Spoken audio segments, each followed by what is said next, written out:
एक बड़ी खबर आपको बताते हैं जो कि मनीष सिसोदिया से जुड़ी हुई है। शराब घोटाला मामले में बड़ी राहत इनको मिली है। सुप्रीम कोर्ट ने मनीष सिसोदिया को जमानत दी है।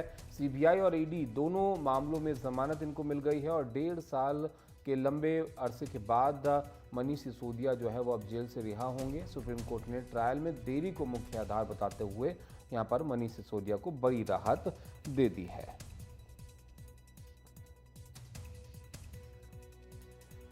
तो मनीष सिसोदिया के लिए अच्छी खबर सुप्रीम कोर्ट से आई है कि उनको राहत यहां से मिल गई है, लेकिन यहां पर 10 लाख का जो है वो बॉन्ड यहां पर भरने के लिए कोर्ट ने कहा है और सुप्रीम कोर्ट ने ट्रायल में देरी को आधार जो है यहां पर बनाया है। अपना फैसला जो है वो कोर्ट ने सुरक्षित रख लिया था, जिसको आज सुनाया गया है और सुप्रीम कोर्ट ने लंबे समय तक प्री ट्रायल हिरासत को गंभीरता से लेते हुए यहाँ पर इसका जिक्र किया है अपने फैसले में। जमानत एक नियम है, जेल एक अपवाद है, ये सुप्रीम कोर्ट का जो है वो कहना था और ये भी कोर्ट की तरफ से कहा गया कि हमने लंबे समय तक कैद रखने पर विचार किया है। ट्रायल निकट भविष्य में ख़त्म नहीं होगा और ट्रायल में देरी ही एक बड़ा आधार जो है वो इनकी जमानत के लिए यहाँ पर बना है। हमारे सहयोगी हमारे साथ जुड़े हैं शरद और आशीष, आज उनसे जो है वो जानते हैं इस फैसले के बारे में। आशीष फिलहाल हमारे साथ जुड़ गए हैं। आशीष, ट्रायल में देरी जो है वो इस पर ध्यान दिया है कोर्ट ने, यहाँ पर एक बड़ी राहत मिली है मनीष सिसोदिया को। क्या कुछ और कहा गया कोर्ट की तरफ से अपने फैसले में? जी बिल्कुल, देखिए इसे हम सिर्फ मनीष सिसोदिया तक सीमित नहीं रखेंगे। सुप्रीम कोर्ट ने लाइफ एंड लिबर्टी को आज एक नए आयाम पर पहुंचा दिया है, जहां पर सुप्रीम कोर्ट ने यह भी कह दिया है कि जब मामला लिबर्टी का हो, आज़ादी का हो, तो हर दिन काउंट होता है। ये जस्टिस बी.आर. गवई ने ईडी और सीबीआई को बताया है। लंबे समय तक बिना ट्रायल के हिरासत में रखने पर सुप्रीम कोर्ट ने गंभीर आपत्ति जताई है। ट्रायल कोर्ट हाई कोर्ट को इस तरह के मामलों में जमानत ना देने को पर आड़े हाथों उन्होंने लिया है और ये भी कहा है कि उन लोगों को ये याद रखना चाहिए सभी को कि इस देश में जो है वो बेल जो है वो नियम है और जो जेल है वो एक्सेप्शन है, अपवाद है। एक बार फिर सुप्रीम कोर्ट ने याद दिलाया है। करीब 17 महीने के बाद, यानी करीब 1.5 साल के बाद मनीष सिसोदिया रिहा होने जा रहे हैं, आज़ादी की सांस लेने जा रहे हैं। देश की सबसे बड़ी अदालत ने उनकी तमाम बातें सुनी हैं और ईडी और सीबीआई की तमाम बातों को दरकिनार कर दिया है।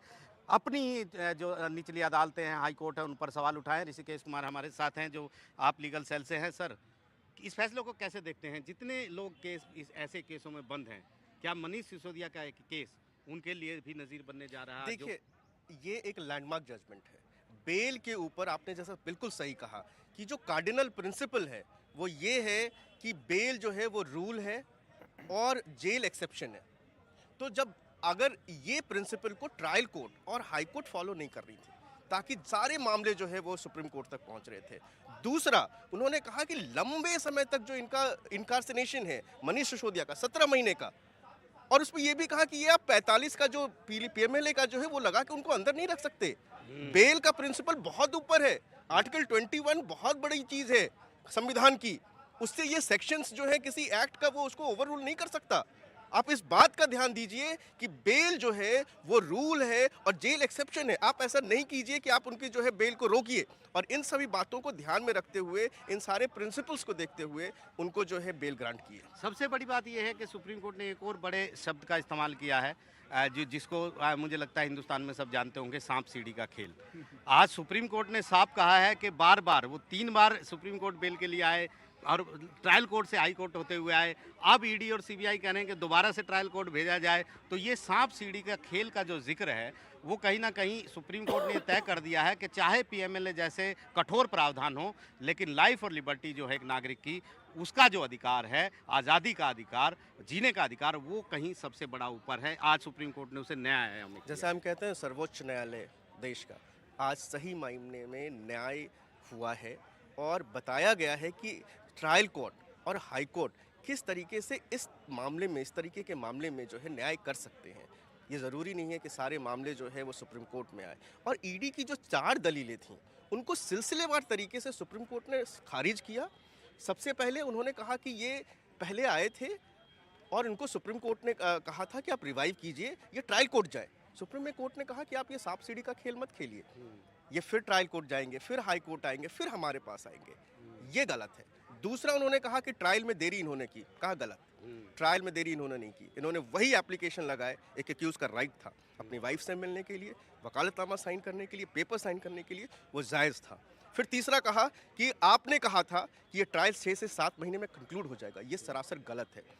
463 गवाह, 60,000 पेजेस का दस्तावेज, किसी भी तरीके से ये ट्रायल कंक्लूड नहीं हो सकता, उनको खारिज किया। चौथा कहा सेक्शन 45 का बिल्कुल गलत, आर्टिकल 21 सर्वोपरि है। वही मैम, बिल्कुल सही बात है। आज जीने का अधिकार और आज़ादी के अधिकार को देश के नागरिकों के मनीष सिसोदिया केस में एक लैंडमार्क जजमेंट के तौर पर जाना जाएगा सुप्रीम कोर्ट के, जिसमें सुप्रीम कोर्ट ने अपने अधिकार का इस्तेमाल करते हुए जो पीएमएलए के जो कठोर प्रावधान थे उनको देश के नागरिकों की आज़ादी के लिए हल्का कर दिया और ये भी बताने की कोशिश की कि जो स्पीडी ट्रायल है वो आरोपी का एक अधिकार है और उस स्पीडी ट्रायल के अधिकार से उसे वंचित नहीं रखा जा सकता। अगर उसे वंचित रखा जाएगा तो लंबे समय तक जेल में रखने का जो आधार है वो खत्म हो जाएगा और ऐसे आरोपियों को निचली अदालतों को ही, हाई कोर्ट को ही जमानत दे देनी चाहिए। जी बिल्कुल आशीष, आप बने रहेगा हमारे साथ। नीता भी जो है वो जुड़ गई हैं। नीता, कई महत्वपूर्ण बातें कोर्ट की तरफ से जो है वो इस फैसले में की गई हैं। जाहिर है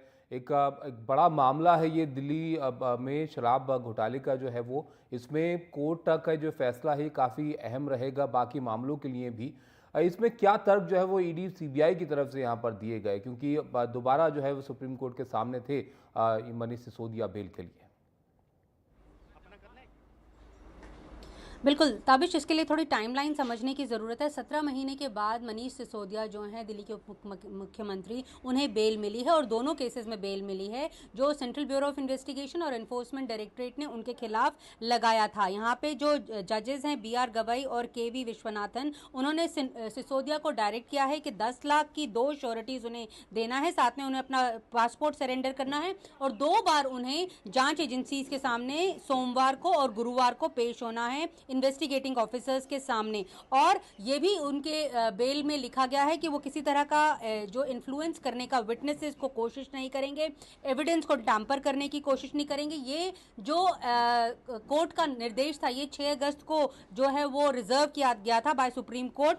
सुप्रीम कोर्ट ये देख रहा था कि जो सीबीआई और ईडी है ये बार बार यही कह रहे थे कि इन्हें पहले ट्रायल कोर्ट जो है वो जाना चाहिए। ये तीसरी बार है जब सिसोदिया जो है वो टॉप कोर्ट के पास गए हैं। पिछली बार अक्टूबर 30 को सुप्रीम कोर्ट ने उनकी बेल जो है वो रिजेक्ट की थी और लेकिन हालांकि ऑप्शन ओपन रखा था और बोला था कि वो अपनी बेल जो है वो आर्ग्यू कर सकते हैं, लेकिन अगर ट्रायल अगले 6 महीनों में जो है वो खत्म होना चाहिए। लेकिन 6 महीने में हमने अक्सर देखा है कि जो दिल्ली के भारत के जो न्यायालय हैं, चाहे निचली अदालत हो या हायर कोर्ट्स हो, किस तरह से जो कोर्ट्स में केसेस चल रहे हो तो उनकी पेस क्या होती है, इसे लेकर जो है हमेशा सवाल भी उठाए गए हैं। यही वजह है कि अभी तक इस केस की जो है वो आगे नहीं बढ़ा, जिसके चलते अब इन्हें बेल मिली है। इससे पहले दिल्ली हाई कोर्ट ने 21 मई को इनकी बेल जो है वो रिजेक्ट की थी। तब वो सुप्रीम कोर्ट के सामने आए थे, तब ईडी ने वेकेशन बेंच के सामने बोला था कि वो जल्द ही चार्जशीट फाइल कर देंगे। ईडी को बोला गया था कि जुलाई 3 तक आप चार्जशीट फाइल कर दीजिए। तब ये जो सबमिशन है ईडी की वो रिकॉर्ड की गई थी, लेकिन जब वो नहीं फाइल कर पाए उसको बुनियाद बनाकर अब सुप्रीम कोर्ट ने इनको बेल दे दी है। ये एक बड़ी बात है क्योंकि जिस तरह से एनफोर्समेंट डायरेक्टरेट एक एक करके, पहले जैसे हमने देखा दिल्ली के मुख्यमंत्री अरविंद केजरीवाल, उन्हें पहले एनफोर्समेंट डायरेक्टरेट ने गिरफ्तार किया, जब उन्हें बेल मिल रही थी तो उन्हें सीबीआई ने गिरफ्तार कर लिया। तो अब उसी केस में जो प्राइम एक्यूज्ड हैं उन्हें बेल मिल गई है।